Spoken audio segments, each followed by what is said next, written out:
Para Mosaico Urbano es fundamental el diálogo con la sociedad civil.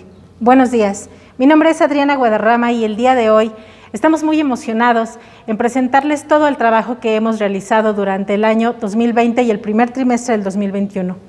Este es un proyecto de incidencia en políticas públicas en el que Mosaico Urbano participa en beneficio de la sociedad civil. Sin más preámbulo, les presento a los actores de este diálogo. Licenciado Óscar Rubén García Reyes, director nacional de Mosaico Urbano. Doctor José Luis Montalvo, diputado federal. De igual manera, nos acompañan 4 integrantes de la sociedad civil que más adelante tendrán la palabra para formular algún cuestionamiento a nuestros ponentes. Muchas gracias a todos, bienvenidos. El director nacional de Mosaico Urbano nos dará unas palabras de bienvenida. Muy buenas tardes. Para Mosaico Urbano es fundamental el diálogo de la sociedad civil con las autoridades. En ese sentido, quiero agradecer profundamente al diputado federal José Luis Montalvo Luna su presencia. Además, es secretario de la Comisión de Transparencia y Anticorrupción en la Cámara de Diputados, donde hemos impulsado algunas iniciativas. Mil gracias por su presencia. Además, gracias a los ciudadanos que están aquí para hacer las preguntas abiertamente y entrar en un diálogo que, vuelvo a repetir, es fundamental en estos tiempos y que nuestra democracia lo exige. Muchas gracias. A continuación, tendremos la participación del diputado federal José Luis Montalvo, que dará un breve informe acerca de los resultados obtenidos en el año 2020 y el primer trimestre del 2021. ¿Qué tal? Buenas tardes. Me da mucho gusto saludarles, agradecer la invitación que nos hace el titular director nacional de Mosaico Urbano Internacional, del licenciado Rubén García, al que siempre hemos atendido los llamados, las invitaciones que puntualmente nos hace. Quiero agradecer la presencia de los invitados ciudadanos que estarán participando en esta reunión, a todo el equipo de apoyo de Mosaico Urbano. Estamos aquí presentes, muy contentos de estar el día de hoy.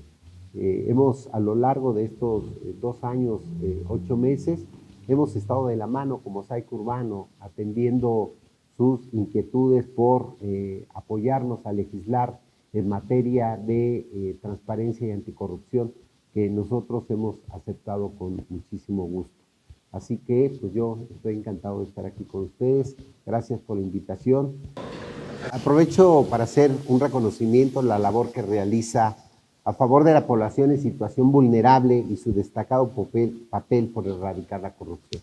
Reconocemos que esto ha sido posible gracias a la gran labor que viene realizando licenciado Óscar a favor de los grupos vulnerables, a favor de los grupos que menos tienen, del municipio de La Paz y del municipio de Chimalhuacán. Yo, junto con todo mi equipo de trabajo, tenemos muy claro el gran papel que desarrollas en este interés que tienen de confrontarse contra la corrupción que tanto daño le ha hecho a nuestro país. Celebramos la preocupación que tiene, la esencia que tiene Mosaico Urbano por enfrentar y erradicar las políticas corruptas de los gobiernos que en nada favorece el desarrollo de las poblaciones. Como tal, tenemos muy claro el interés que siempre pones por hacerle llegar programas de trabajar con la mano con la sociedad civil, y sabemos que esto es posible gracias al gran interés que tienes como dirigente de Mosaico Urbano. Yo, en lo particular, atendiendo esta invitación, quiero iniciar por decir, a través de este medio, el reconocimiento al personal de salud de todas las instituciones responsables y encargadas del combate frontal a esta terrible pandemia que ya cumplió 1 año instalada en casi todos los países del mundo, particularmente en México, que lamentablemente hemos contado ya con más de 208,000 muertos por este terrible mal, muchos otros que se están enfrentando día a día a secuelas por esta terrible enfermedad. Yo mismo, mi familia, tuvo que lamentar el deceso de mi querido hermano Luis Rubén por motivos de COVID. Entonces, sabemos de qué estamos hablando y quiero aprovechar este espacio para extender un sentido pésame o reconocimiento a todas las familias que han perdido a un ser querido, a un familiar, por resultado de esta terrible pandemia, y hacer un reconocimiento al personal de salud, médicos, enfermeras, trabajadores, afanadores, todos los que contribuyen en el día a día, dando y estando instalados en la línea de batalla, incluso a costa de su propia vida. Como parte del compromiso por conseguir mejores condiciones para las y los médicos del país, presenté un punto de acuerdo para que se aumente el 100% del salario que perciben las y los médicos todos del país. Me parece que es una parte importante. Legislar en tiempos de pandemia es un asunto de primer orden. La Cámara de Diputados no se ha detenido por esta situación. En la Cámara de Diputados transitamos, convivimos un promedio de 3,000 personas que cumplen diferentes actividades, funciones. Habemos un total de 500 diputados en la Cámara de Diputados y nos vimos en la necesidad de tener que suspender durante unas semanas las actividades de legislación de la propia Cámara, en tanto se instalaba un programa que nos permitiera hacer actividades de tipo presencial y de tipo virtual. Y es por ello que hoy la Cámara de Diputados continúa con la importante labor, con la encomienda que tiene en este orden de los 3 poderes de gobierno. Quiero recordar que el país tiene una representación en 3 poderes, en 3 órdenes, que es el Poder Judicial, representado por la Suprema Corte de Justicia, el Poder Ejecutivo, que representa el Presidente de la República, y el Poder Legislativo, que lo representa el Congreso de la Unión, la Cámara de Senadores y la Cámara de Diputados. Así que bajo esta condición hemos estado haciendo un trabajo semipresencial. A veces en lo personal acudo a la Cámara de Diputados en acuerdo con mi grupo parlamentario. Tenemos que estar de 48 diputados que tiene el grupo parlamentario, tenemos que estar solamente 11 en el recinto legislativo, en el pleno de la Cámara de Diputados, y los demás en oficinas que pueden ser las propias de la Cámara de Diputados o las que podemos hacer desde casa. Un trabajo a distancia. Esto no nos ha detenido, esta pandemia no nos ha detenido, y por tanto hemos venido trabajando de manera muy puntual. Como secretario de la Comisión de Transparencia y Anticorrupción, hemos mantenido 12 reuniones virtuales, y en la Comisión de Educación, de la que soy integrante, 10, colocándonos en 6º y 10º lugar respectivamente de las comisiones que más trabajaron durante la pandemia. Más allá del número de reuniones, lo fundamental eran los asuntos que tratábamos. Quiero decir que el 23 de abril en la Comisión de Educación presenté y promoví 2 acuerdos que fueron respaldados por todos los integrantes de la comisión para que la Secretaría de Educación solicitara el aumento de la cobertura de programa Aprende en Casa a través de acuerdos de multiprogramación. Han de recordar ustedes que cuando se instaló el programa Aprende en Casa solamente había 3 canales, Canal 11, Canal 22 y un canal de programación exclusivamente casi de la Ciudad de México, Canal 11, Canal 22, Canal 14. A través de un acuerdo que promoví en la Cámara de Diputados, logramos que la Secretaría de Educación solicitara a las empresas de transmisión nacional como TV Azteca, Televisa y las demás televisoras de representación que pudieran concedernos un espacio que se le llama multiprogramación. Por ejemplo, en el canal 1, canal 7, que pudiera ser el 7.2 o el 7.3 para establecer esta condición. Así que el acuerdo que se concretó el 3 de agosto de este año, pudimos ampliar la cobertura para que pudiera llegar a todos y cada uno de los canales de televisión abierta y hubiera posibilidad de que el programa Aprende en Casa pudiera llegar a más familias. El responsable de este exhorto y que se concretara posteriormente fue esta representación legislativa, entre las cosas que hemos estado haciendo. En esas reuniones también alzamos la voz para que los procesos de admisión al sistema educativo no sean discriminatorios. Esta es una parte importante porque casi siempre la admisión en las instituciones de educación se sesga a quienes tienen mayores condiciones, mayores posibilidades. Nosotros promovimos de que estos procesos no fueran discriminatorios. Sin duda, el legado más importante de este servidor para el pueblo de México es el de haber presentado el texto definitivo para la reforma a la ley de salud, para que el presidente de la República pudiera comprar medicamentos a organismos internacionales. Quiero decir que antes de esta reforma, los medicamentos siempre tenían que adquirirse en acuerdo, casi siempre contubernio de los gobiernos neoliberales, tenían que adquirirse a través de las propias empresas farmacéuticas del país. Y es de todos conocido que las empresas farmacéuticas del país sobrevaloraban los precios de los medicamentos que ellos generalmente compraban en el extranjero. Como había un acuerdo para que solamente las empresas nacionales farmacéuticas lo pudieran hacer y no había permisividad para que el gobierno federal lo pudiera hacer, dentro de esta terrible pandemia promovimos una reforma a la ley para que el presidente de la República pudiera comprar medicamentos a empresas extranjeras o hacer convenios con gobiernos, como fue el caso del el convenio que se hizo con el país de Rusia y que se hizo con China para la adquisición de medicamentos, y los convenios o los contratos que se celebraron con empresas farmacéuticas extranjeras como fue Pfizer, AstraZeneca, Johnson & Johnson, que son empresas que nos han estado surtiendo ya a estas alturas casi 12 millones de dosis de vacunas. Y esto fue posible gracias a la reserva, al texto de la reserva a esta ley que presentó su servidor ante el Pleno de la Cámara de Diputados.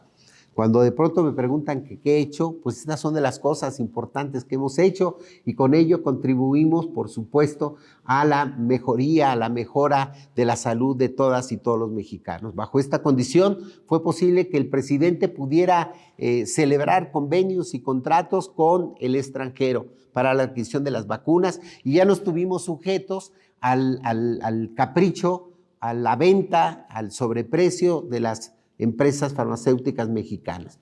Como era de su conocimiento, solo como un comentario, les digo, por ejemplo, las empresas adquirían una caja de ácido acetil salicílico, aspirina, en 10 pesos y se la vendían al Seguro Social, al ISSSTE o a las empresas del Estado a 80, 90, 100 pesos. O sea, un terrible sobreprecio que dañaba particularmente el presupuesto en materia de salud, porque casi todo era comprar medicamentos a sobreprecio y poco la construcción de hospitales, el equipamiento. Para esta pandemia encontramos, el gobierno de Andrés Manuel López Obrador se enfrentó a que teníamos un sistema de salud desmantelado.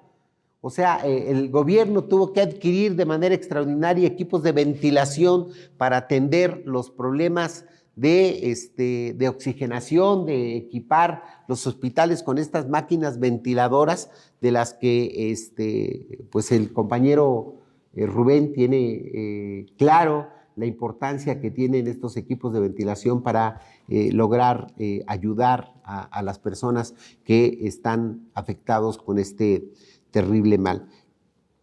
Sobre estas reformas en particular, hemos venido realizando cosas muy, muy importantes.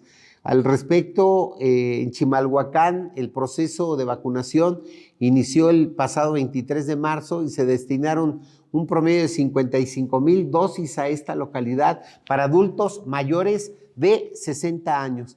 Y para el municipio de La Paz, un promedio de 29,000 dosis para el mismo número de adultos mayores de entre mayores de 60 años. Estamos por concluir en este país, en México, seguramente para finales de este mes de abril habrá de haberse concluido la aplicación de la primera dosis para adultos mayores, y para el mes de mayo creemos que ya se cumplió la primera etapa, que era la vacunación para adultos mayores de 60 años y más, y habrá de iniciarse para el mes de junio, julio, a más tardar la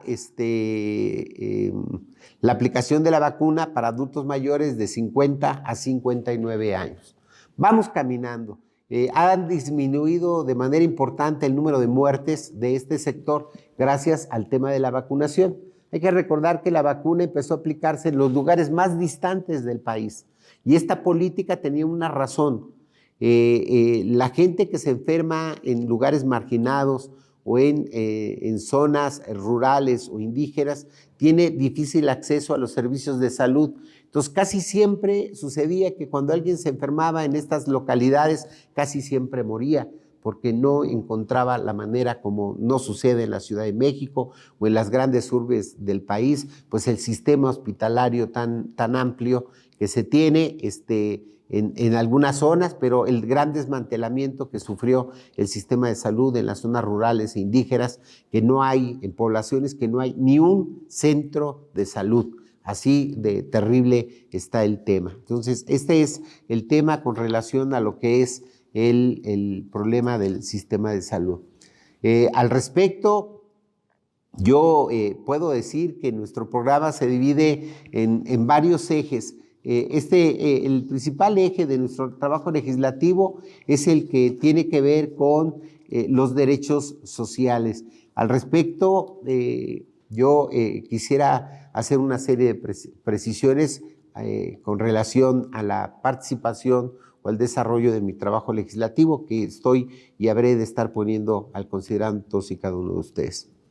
Dentro de los ejes de nuestro trabajo legislativo, el que tiene que ver con los derechos sociales, aportamos diversas iniciativas a la reforma a la educación. Principalmente participé por lo que tiene que ver la reforma al artículo 3, donde de manera particular derogamos o abrogamos la ley o la mal llamada reforma educativa del 2013, la de Peña Nieto, que era una reforma punitiva, tenía que ver con la persecución a los maestros por diversas circunstancias. Nos dimos a la tarea de entrarle muy fuerte desde el inicio de la legislatura a este tema. Finalmente logramos derogar esta ley e instalar una reforma amplia, consensuada, de la ley, de la reforma al artículo 3. En esta parte de la ley, a la reforma al artículo 3, pudimos insertar dos iniciativas que este legislador puso al considerando de las y los diputados de la Comisión de Educación, que tenía que ver con las leyes reglamentarias, y una que reconoce la figura de los orientadores educativos y la otra que busca garantizar la alimentación escolar en las comunidades de mayor rezago. También promoví aumentar la producción de libros en lenguas indígenas, que se aprobó en el Pleno el pasado 3 de febrero de este año. Durante esta legislatura presenté una iniciativa que garantiza la democracia sindical y que forma parte de la reforma laboral más importante del último siglo. Yo les quiero comentar, no sé, los que han sido sindicalistas o los que tienen esa experiencia, cómo se elegían a las dirigencias a mano alzada y a la vista de los dirigentes. Presentaban una planilla, presentaban otra, y el dirigente casi siempre decía quién está a favor de esta planilla o quién está a favor de esta que yo represente. Pues naturalmente, pues ahí había una coacción del tema del voto. Generalmente los eternizaban los dirigentes. Hoy hay la observancia por parte de la ley de que la reforma a la elección o la democracia sindical tiene que ser a través del voto directo, secreto y universal, o sea, de todos los integrantes del sindicato. Esta es la parte importante. Gracias a un exhorto que presenté al gobierno del Estado de México, logramos echar abajo la ley de ISEMIN, que creaba un sistema de cuentas individualizadas, la de los afores. hubo una resistencia del magisterio, todo, caminamos junto con el magisterio y echamos abajo esta ley de ISEMIN que tenía como principal encomienda acabar con el sistema de pensiones, el sistema mixto de pensiones. Esta es una parte muy, muy importante. En lo que tiene que ver con el tema corrupción, nosotros caminamos de la mano con el compañero Oscar y presentamos unas reformas al Sistema Nacional Anticorrupción, donde el Mosaico Urbano Internacional, que encabeza el compañero, nos presentó una iniciativa que nosotros le dimos la litis legislativa para que las organizaciones de la sociedad civil pudieran tener una participación más activa dentro de este sistema y que hubiera la obligación de invitar, ampliar a las organizaciones de la sociedad civil que formaran parte del Sistema Nacional Anticorrupción. Esto lo quiero decir de la mano con Mosaico Urbano Internacional. Es histórico porque esta creo que es la primera experiencia que como tal rinde frutos de la organización que da cara y combate a la corrupción, como es Mosaico Urbano, y que este encargo, esta misión, este sentido de pertenencia que tiene esta organización haya logrado junto con nosotros instalar esta reforma para el Sistema Nacional Anticorrupción. Hago propicio el reconocimiento a la labor que vienen haciendo nuevamente licenciado Rubén y a la disposición que ha tenido para trabajar con esta representación. De manera puntual, el gobierno federal que encabeza el presidente Andrés Manuel López Obrador decidió eliminar el ramo 23 del presupuesto nacional. Este ramo tenía que ver con un presupuesto que se le entregaba a la Cámara de Diputados para que los diputados pudieran, entre otras cosas, hacer algunas obras y servicios dentro de sus distritos federales y que servía de manera muy puntual pues para establecer ahí el tema de los moches, porque casi siempre era una fuente de corrupción, porque los diputados negociaban un porcentaje de las obras a cambio de asignar los recursos a los municipios, los llamados moches. Esto el presidente dijo, se acabó, los diputados que se dediquen a legislar y que no anden haciendo lo que le toca a los gobiernos municipales, estatales o federales con el tema de obra pública. Esto generó enojo, lo voy a decir, por ejemplo, entre otras organizaciones como Antorcha Popular, porque el enojo que ellos tuvieron fue porque en lo oscurito recibían casi 4,800 millones de pesos anuales por parte de Hacienda para este tipo de actividades. El presidente dijo que ya no más, que la obra, que las actividades tendrían que ser directamente con los ciudadanos y a través de las organizaciones. Entonces, hoy la gestión y los trámites tienen que ver con los ciudadanos, tienen que ver con las organizaciones de frente a la ciudadanía. Yo voy a concluir diciendo más o menos cuál fue nuestro trabajo en números. Gracias a los resultados legislativos por segundo año consecutivo, el estudio que realiza Buró Parlamentario para medir la productividad de los legisladores me ubica dentro de los 5 diputados más productivos del Grupo Parlamentario del Trabajo, en consecuencia, entre los 25 diputados más productivos que tiene la Cámara de Diputados, de 500 diputados que tiene, por segundo año consecutivo, su servidor aparece en la lista de los diputados más productivos. Quiero decir que presenté un total de 13 iniciativas, 26 proposiciones con punto de acuerdo y he intervenido en tribuna. El número data de 124 participaciones, siendo uno de los diputados de mayor actividad en el Pleno de la Cámara de Diputados. Con esto quiero decir que he tratado de responder totalmente a la confianza que nos ha brindado el electorado del Distrito Electoral número 39, La Paz, Chimalhuacán. Muchas gracias, diputado Montalvo. A continuación, cederemos el espacio a las personas de la sociedad civil que el día de hoy nos acompañan. Invitamos a Tula Andrea para que realice una pregunta. Adelante, Tula. Buenas tardes, diputado. Mi pregunta es la siguiente. Aparte de los apoyos gubernamentales, ¿qué propuesta de desarrollo laboral existen para los jóvenes? Voy a intentar ser muy escueto en la respuesta que te voy a dar. Es difícil desligar qué está haciendo el gobierno aparte de los programas sociales o los programas de gobierno.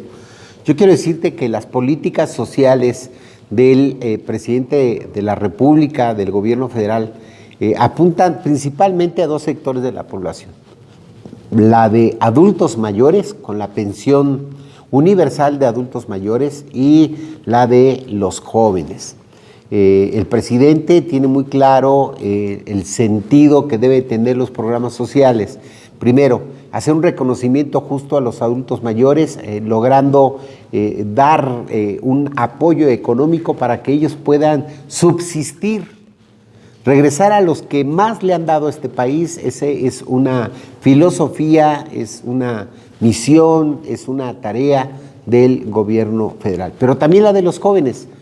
Por ejemplo, se han implementado becas, las famosas las becas Benito Juárez, que van apoyando a los niños en condición precaria, a los jóvenes, a las familias, para ayudarles a su manutención y que puedan estar en escuela, no abandonar los estudios. Había un grave problema de deserción que tenía que ver porque las familias no tenían condiciones para poder pagar los estudios. Y lo que tiene que ser a los jóvenes, mira, se implementaron 3 programas muy importantes.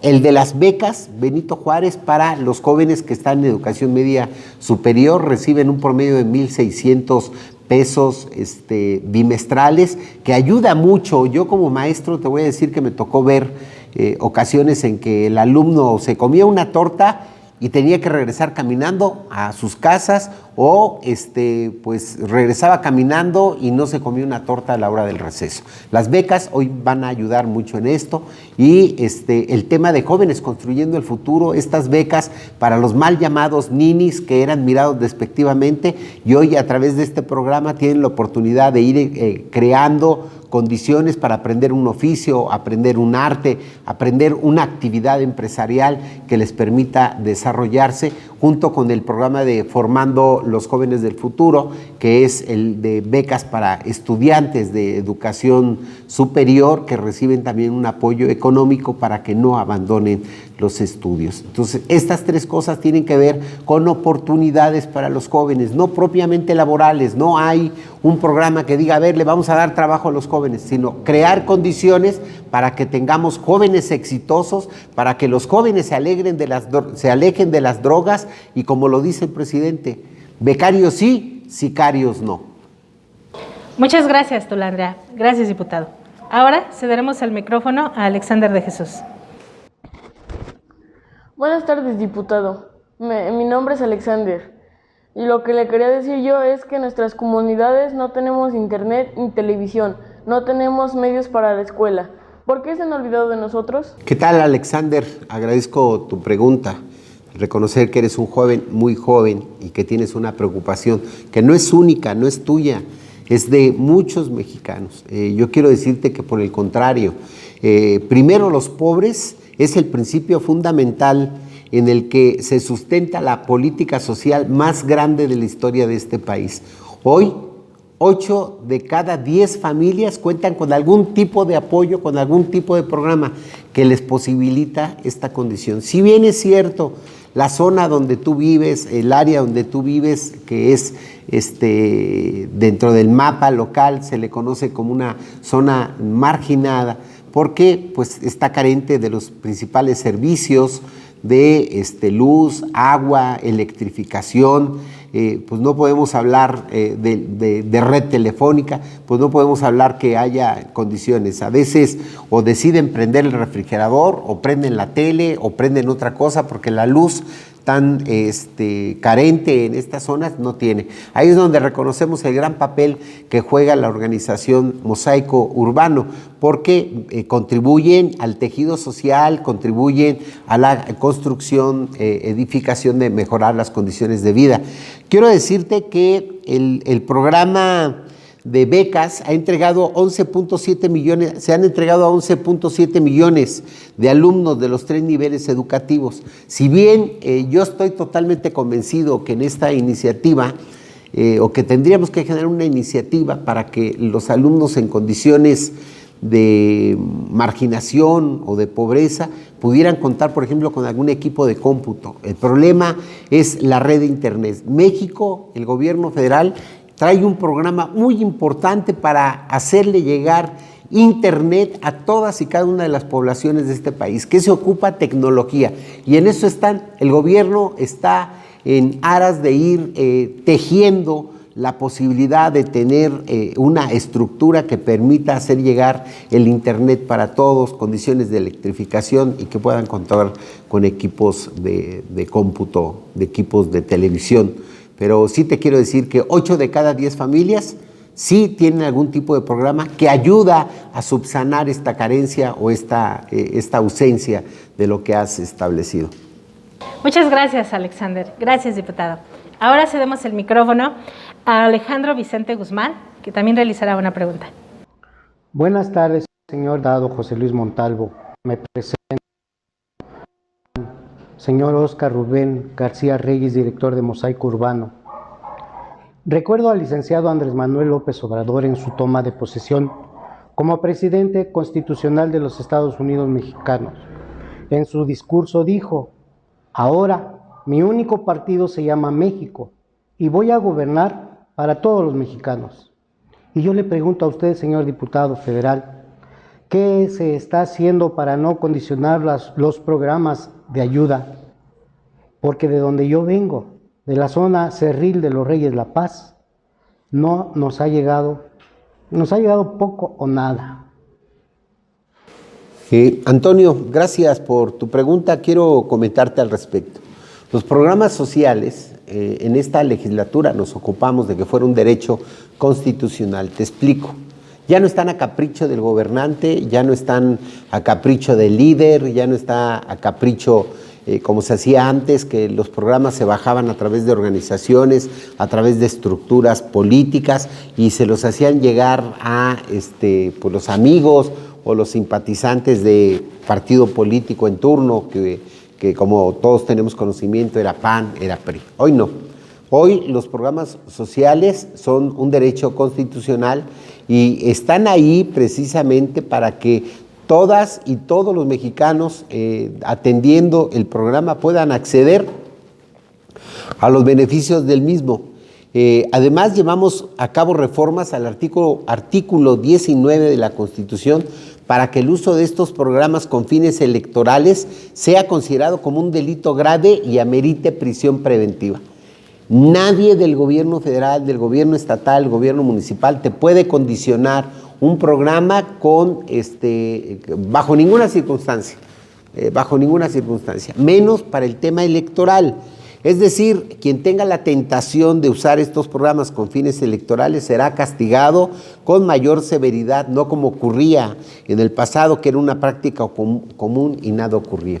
Con relación a que si son pocos o casi no ha llegado nada, bueno, yo creo que ahí podemos ayudar, podemos hablar con la Secretaría del Bienestar, solicitar que los servidores de la nación, que son los únicos que tienen condiciones para acudir casa por casa a saludar a la gente y preguntar, por ejemplo, si existen adultos ya mayores de 65 años. Yo te quiero comentar que el presidente de la República ofreció que a partir de junio de este año la edad para recibir la pensión de adultos mayores baja a 65 años y que esta como tal se va a ir aumentando hasta que en el año 2024 estén recibiendo por ley, por derecho, todos los adultos mayores de 65 años hasta 6,000 pesos bimestrales. Así que Yo estoy completamente seguro que es un tema que irá resolviéndose. Efectivamente, las zonas cerriles, por esta condición particular que tienen, dificulta. Mira, el gran problema al que se han enfrentado los servidores de la nación que trabajan para la Secretaría de Bienestar es que llegan a las casas, llegan a los domicilios entre horarios de 8 a 16, 17 horas, 5, 6 de la tarde, y a veces no se encuentran los beneficiarios de los programas, no se encuentran las familias, y en consecuencia, pues ya esta primera visita perdieron la posibilidad de inscribirse a los programas. Yo estoy completamente seguro que habrá de irse resolviendo esta logística y que a partir de junio, ahorita están detenidos todos los programas sociales, es por ello que el presidente entregó hasta 3 meses adelantados de los programas, una cantidad importante de recursos que viene a aliviar la carencia que tienen las familias de menores recursos. Sí, me comprometo a que los servidores de la nación estaremos platicando con la Secretaría de Bienestar para que constantemente estén visitando las zonas particularmente cerriles y no haya un solo mexicano, una sola mexicana de nuestro distrito que teniendo derecho y acceso a un programa no lo reciba. Muchas gracias por la pregunta. Desde la sociedad civil, te invito que si sabes de algún funcionario público que está usando estos programas para su beneficio personal o de su partido político, hagas la denuncia. Además, nosotros te vamos a acompañar porque tenemos que erradicar la corrupción. Decir que ya no existe sería mentir, siguen utilizándolo. Lo que no podemos hacer es quedarnos callados, es guardar silencio ante estos atropellos. Tenemos que lograr que se erradique. Al final son recursos de los mexicanos los que se están utilizando, entonces tenemos que cuidarlos entre todos. Tenemos que utilizar los canales que está abriendo el diputado para de verdad utilizarlos y que no se queden solamente en el aire y en un discurso. Tenemos que ir juntos, la sociedad, la iglesia, las escuelas, los ciudadanos, para combatir esta corrupción. El gobierno solo no va a poder. Nosotros tenemos que poner nuestro grano de arena y exigir que se cumpla con la ley. Mil gracias. Muchas gracias, Antonio. Gracias, diputado. Para finalizar con nuestra sesión de preguntas, cedo el micrófono a Gustavo Pimentel Vázquez, representante eclesial. Muy buenas tardes, diputado José Luis Montalvo Luna. Agradecemos el espacio que nos brinda Mosaico Urbano. Y mi pregunta es la siguiente, diputado. En esta situación de crisis por la pandemia, ¿dónde ve usted a Dios? Esa sería mi pregunta. Gustavo, agradezco tu pregunta. Es una pregunta muy importante que se tiene que responder con la misma seriedad con que la estás planteando. En esta pandemia hemos estado atravesando por una crisis más allá de lo posible. En el país está muriendo mucha gente y también vemos con tristeza que los países más poderosos del orbe están más preocupados por generar condiciones de salud, como es el tema del acaparamiento de las vacunas, y olvidándose de los países más pobres de este mundo, sin entender que si en tanto este terrible mal no se alivie en el mundo, ningún país, por muy rico que sea, va a poder estar tranquilo.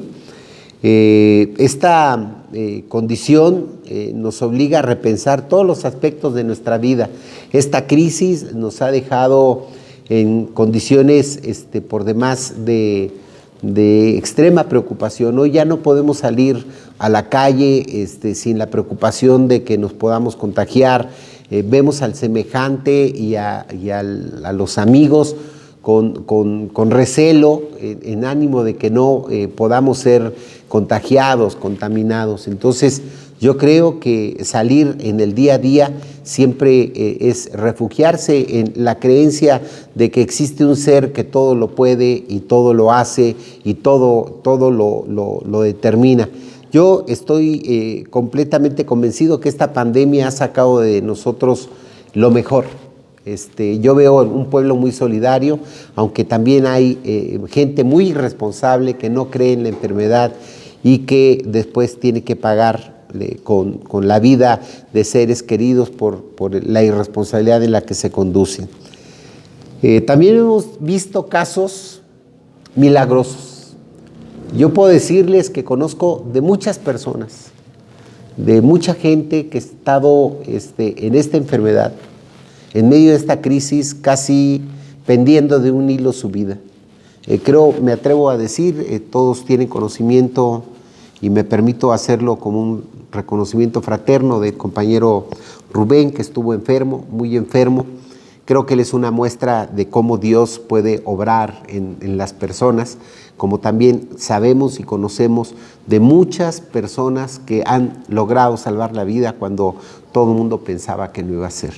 Yo de manera puntual tuve la pérdida de un hermano por COVID en medio de esta crisis, y la resignación que tengo es que mi hermano pasa una vida mejor, que está en una condición espiritual única y extraordinaria. Soy creyente, creo en Dios, y Dios nos da la fortaleza necesaria para estar enfrentando esta crisis, para estar de la mano de las y los mexicanos, de estar pendiente de la salud de todo el mundo. Yo, de manera muy puntual, como servidor público que ustedes me dieron la oportunidad de ser, puedo decir que primero Dios y después nosotros como una condición humana. Muchas gracias. Muchas gracias, Gustavo. Muchas gracias, diputado.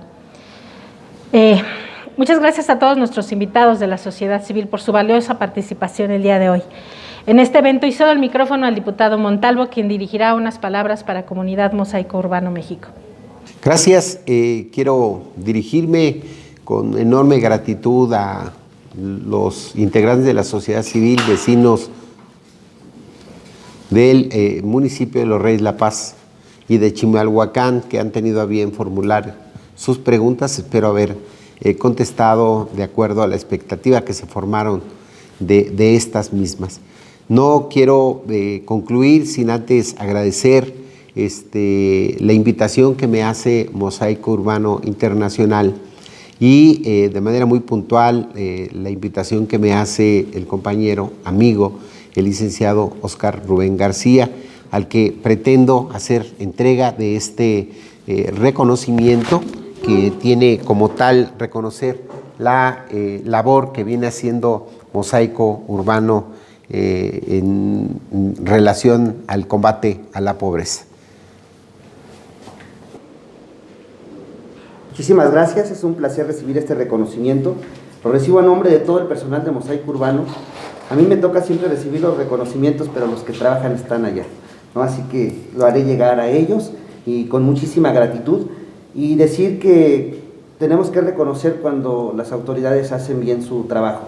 Y ha sido excelente canal de comunicación en la Cámara de Diputados para ser portavoz de la sociedad civil. Así que le agradecemos profundamente que nos haya servido este canal de comunicación con usted. Muchísimas gracias, diputado. Gracias. Para concluir este evento, cedo el micrófono al licenciado Óscar Rubén García, director nacional de Comunidad Mosaico Urbano México. Muchísimas gracias. México requiere de la participación de la sociedad civil urgentemente. Ya no podemos estar conformes, ya no podemos estar en nuestras casas viendo la televisión y esperando a que los cambios sucedan. Tenemos que ser parte de esos cambios. Como sociedad civil tenemos que empujar a nuestros gobiernos, tenemos que empujar a nuestras escuelas, tenemos que empujar a nuestras iglesias. Nosotros sí tenemos un candidato. Nuestro candidato se llama Jesucristo.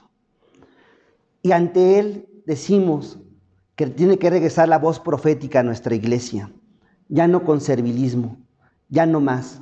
Por favor, les solicito que tengamos esa voz profética, que es la que exige los cambios, que es la que dice cuando hay injusticias, ya no podemos quedarnos callados. No es el gobierno contra la sociedad civil, tenemos que ir juntos, no podemos ir separados. No importa el partido político, tenemos que exigirles de la misma manera. Aplaudo este ejercicio de diálogo franco con un representante de la Cámara de Diputados. Esto no se daba, esto no era tan sencillo que se diera y hoy está sucediendo. Les invito a otras organizaciones civiles que también lo hagan, a iglesias, a escuelas. No podemos conformarnos ya. Tenemos que entrar en un diálogo donde seamos escuchados. Sé que hay muchísimas familias de luto, decía el diputado al inicio, más de 200,000 contabilizados, más los que no se han contabilizado en esas comunidades donde no hay ni cómo hacerlo. Hay un retraso importante en el sistema de salud. Ya no podemos conformarnos más. Tampoco es que los médicos son nuestros enemigos, al contrario, están luchando a marchas forzadas para poder atender a la población, pero también nos toca como sociedad civil poner nuestro grano de arena. Muchísimas gracias.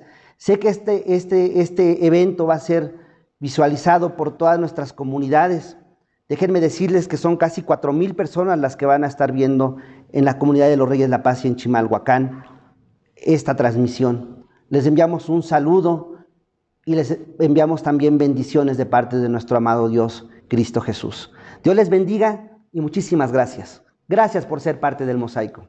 Por el formato y por el tiempo, daremos seguimiento a todas sus peticiones y preguntas a través de nuestras plataformas en el transcurso de estos días. Solo nos queda agradecer a todos y cada uno de ustedes por habernos acompañado en este evento. No sin antes también invitarlos a que nos sigan a través de todas nuestras plataformas digitales. Muchas gracias, gracias por ser parte del Mosaico.